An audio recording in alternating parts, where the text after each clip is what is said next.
Hey everyone, today we're diving into a really fascinating philosophical framework from Jie Feng of Life Qinyuan. It's called the Array of Nature, and trust me, it offers a pretty unique way of looking at our place in the universe and, the whole path to spiritual fulfillment. Okay, so let's jump right in with this powerful core idea.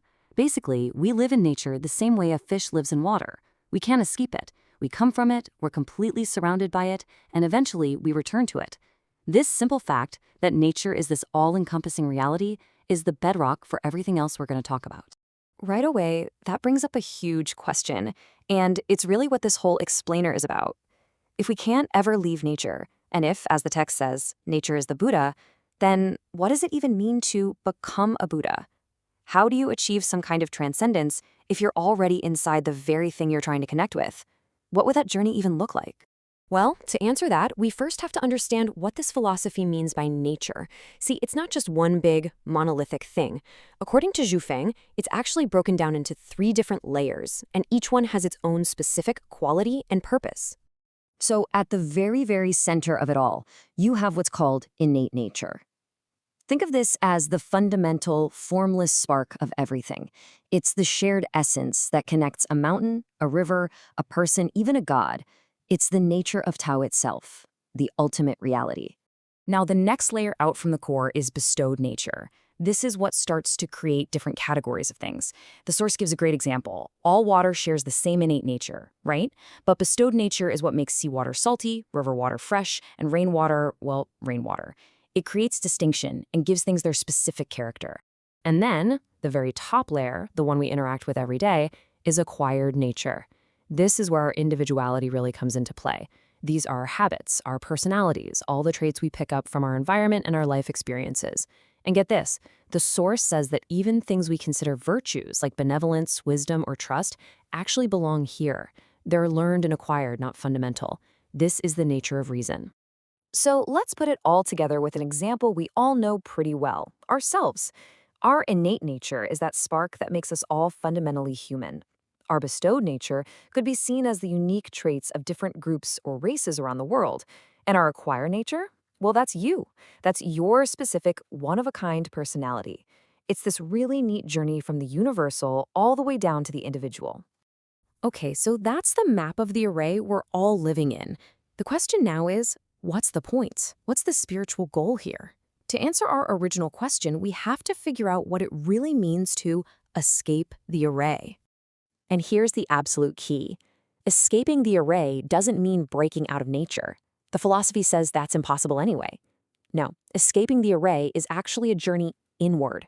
It's about traveling back through those layers to connect with your original essential self, that innate nature we talked about. And this slide just lays out that path perfectly. It's like peeling back the layers of an onion. First, you have to move beyond your acquired nature, your habits, your reasoning mind. Then you have to let go of your bestowed nature, the categories and distinctions that define you.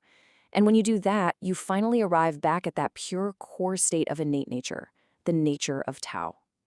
So this is where things get really interesting and maybe a little provocative. How do you actually do that? How do you make that journey back to Tao? If this is a natural path, what's the natural mechanism for making that return? The answer might not be what you expect.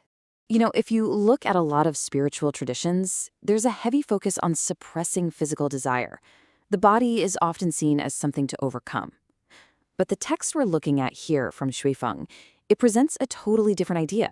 It's not about denying our physical reality, but about engaging with it. I mean, it doesn't get much clearer than that, right?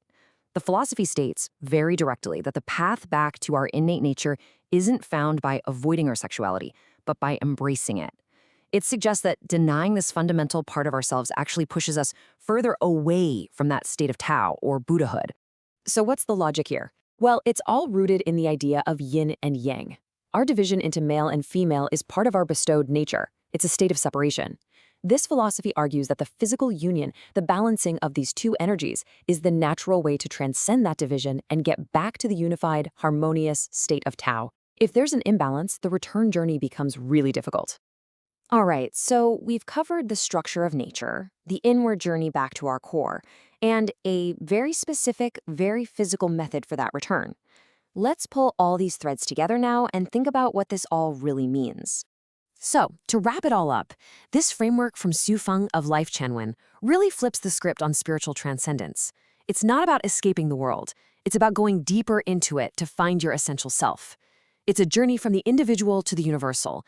And maybe most radically, it proposes a path that doesn't deny our physical nature, but actually uses it as the key to that spiritual return. So I want to leave you with this final thought. What does it mean for our understanding of spirituality if the physical and the divine aren't opposites? What if, as this philosophy suggests, they are deeply, fundamentally intertwined on the path back to our true nature? It's definitely something to think about.